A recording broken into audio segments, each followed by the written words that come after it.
Selamat pagi. Kita berjumpa lagi ya di pertemuan yang kedua, benar ya? Oke, baik. Perkenankan saya memberikan salam agar kita semua berbahagia. Namo Sang Yang Adi Budaya, Namo Buddhaya, Namo Tassa Bhagavato Arahato Sama Sambuddhassa, Namo Sabbe Bodhisattvaya Mahasattvaya.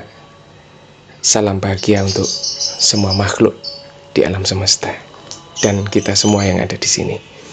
Baik, apa kabar semua? Sehat-sehat? Wah, berapa lama kita nggak ketemu ini ya? Ketemu lagi ini kita.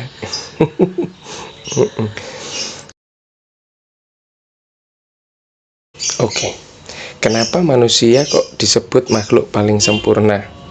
Jadi ada banyak pendapat ahli-ahli agama-agama terdahulu, agama-agama yang paling update saat ini, yang kita hidup satu bumi ini dengan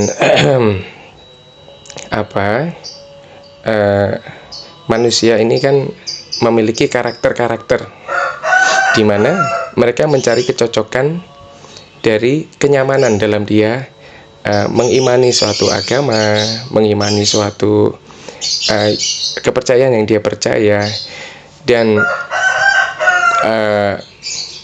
seolah-olah terjadi seperti grouping.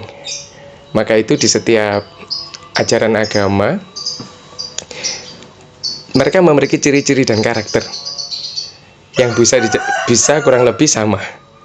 Jadi sahabat-sahabat kita Buddhis kurang lebih karakternya begitu. Sahabat-sahabat kita umat Kristen dan Katolik, Muslim, Konghucu, ya kan, dan penghayat kepercayaan itu memiliki karakter yang mereka satu grup itu kurang lebih sama. Dan artinya mereka memilih hal-hal yang nyaman. Nah, kenapa manusia kok dari beberapa pendapat itu disebut makhluk yang paling sempurna? Nah, sebenarnya menjadi manusia itu kan satu tidak mudah itu. Terus memiliki proses yang luar biasa sulitnya karena manusia ini bisa berlatih untuk mencapai kesucian. Dan orang-orang yang di bumi ini kan mungkin karena dulunya belum atau tidak diajarkan oleh leluhurnya terdahulu dan terlalu mungkin dianggap hal yang kuno, sehingga tidak mau meneruskan hal-hal yang sesungguhnya baik itu karena dianggap tidak modern mungkin atau kuno. Terus kenapa kok manusia ini bisa berlatih untuk mencapai kesucian?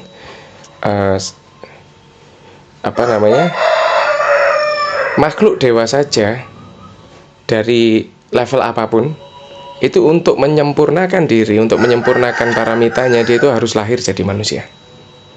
Itu berarti betul seperti yang kita bahas yang lalu adalah bumi kita sesungguhnya alam diklat, alam untuk berlatih.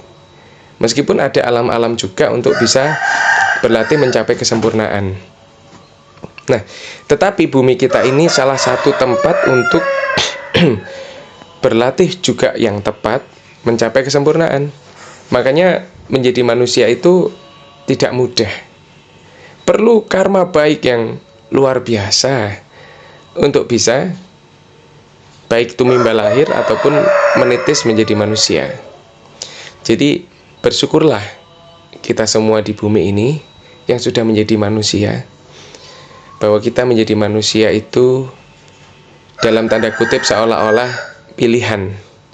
Padahal kita menjadi manusia itu berusaha dari usaha kita sendiri dulunya. Dari perbuatan-perbuatan baik, dari moralitas-moralitas positif yang atau kita memang yang dinilai oleh alam semesta ini kan attitude-nya. Jadi bukan apa-apa yang kita bukan apa-apa yang kalau istilahnya tidak dilihat dari agamanya apa sesungguhnya, tetapi attitude-nya. Jadi kalau kita sudah jadi manusia, terus kita biasa-biasa, kita melakukan hal yang umum, kita tidak melatih diri untuk mengolah batin dan pikiran menjadi lebih baik, berlatih spiritual juga, berlatih meditasi juga, rugi. Karena inilah kesempatan emas, kesempatan yang lebih berharga daripada emas sesungguhnya. Jadi manfaatkanlah dengan baik. Satu, pertama, kita harus bahagia dulu. Menjadi manusia itu kan nggak mudah. Berarti seolah-olah kan seolah-olah kita ini makhluk pilihan gitu loh. Kok kalau sudah makhluk pilihan kok masih ada utusan? Kok seolah-olah masih ada utusan gitu? Kok masih ada orang-orang yang suci seolah-olah datang? Nah, itu bukan seperti itu. Jadi seperti ini. Mereka lah yang berusaha untuk mencapai kesuciannya sendiri dan ada rasa iba terhadap bangsa manusia yang lain, sehingga mereka mau untuk menitis ke bumi kita ini untuk berbagi bersama. Ini loh caranya kita nanti bisa mencapai kebahagiaan tertinggi, bisa mencapai kesempurnaan tertinggi. Jadi tidak ada di antara manusia ini saat ini kalau mengatakan dirinya udah suci, sempurna, tapi masih jadi manusia. Kalau masih bisa kita ajak ngomong, masih bisa kita ajak WA, Telegram, chatting, apapun, ya kan?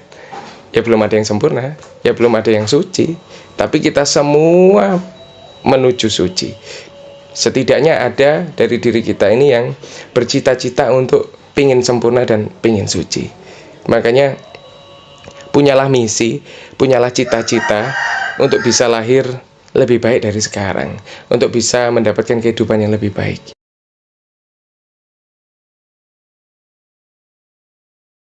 Menjadi manusia memang tidak mudah. Ya tadi sudah disampaikan.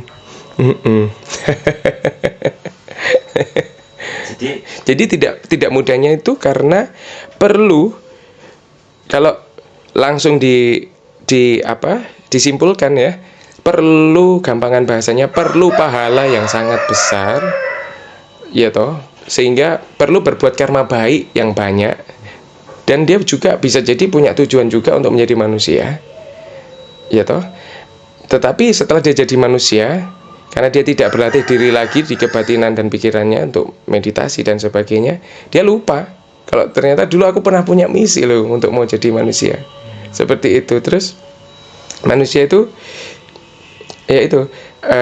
dan lagi kalau yang kedua tadi, perlu pahala yang sangat besar untuk bisa mengenal ajaran dharma atau hukum alam. Gak gampang, karena memang tidak mudah. Sudah siap ready untuk mempelajari hukum alam saja, setelah tahu, waduh, kita ini gemeter untuk kok segitu banyaknya ya, kita ini mampu enggak begitu, karena mesti laku juga. Oke, laku dalam hal ini adalah mempraktekkan dari ajaran-ajaran hukum alam tersebut.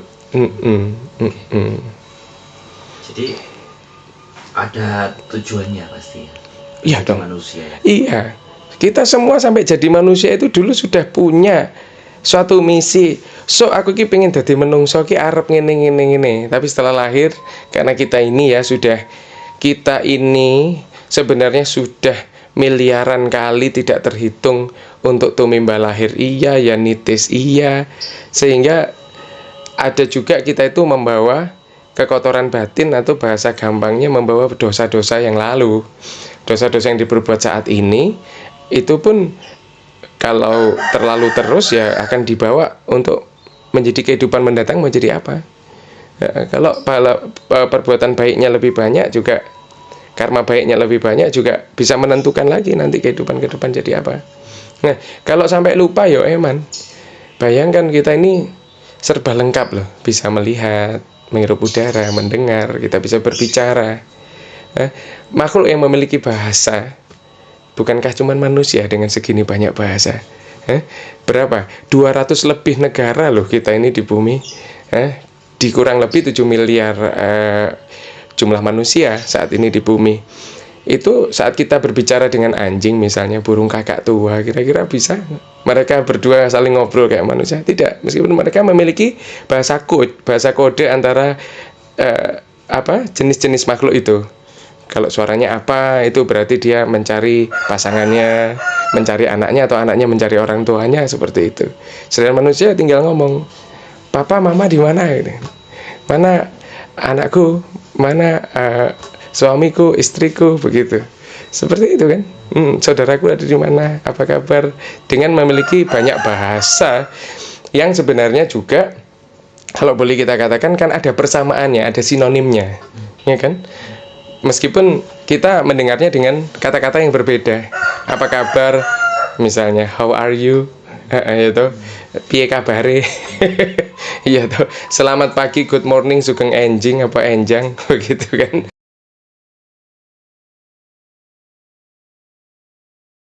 Oke, apa yang harus dilakukan manusia untuk mencapai kesempurnaan?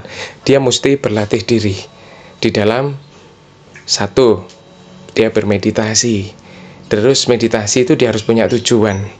Karena untuk saat-saat ini anak-anak muda, orang-orang yang sudah mulai sadar dengan meditasi, dia itu melakukan meditasi itu memang untuk ketenangan diri, bebas dari stres kebanyakan, dari tekanan-tekanan masalah keluarga bervarian ya, kita nggak perlu cerita, baik pribadi maupun apapun, masalah di masyarakat, masalah pressure atau tekanan pekerjaan, sehingga memiliki tuntutan-tuntutan, dia harus ini dan itu, harus perfect tentunya. Nah itu mereka bisa stres. Akhirnya mereka melakukan healing meditasi untuk menghilangkan stres. Padahal dalam inti meditasi adalah kita juga harus berlatih untuk mengerti diri kita, untuk bisa melakukan banyak hal di dalam meditasi. Sesungguhnya meditasi itu salah satu jalan untuk kita juga bisa tahu caranya besok kita bisa lebih baik itu bagaimana. Nah di dalam meditasi itu ada jawaban-jawaban dari pertanyaan-pertanyaan kita. Dan meskipun ini pernah saya alami sendiri, kita punya masalah, saya punya masalah begitu, tidak ada solusi waktu itu. Saya meditasi dengan memiliki harapan akan timbul solusi yang baik.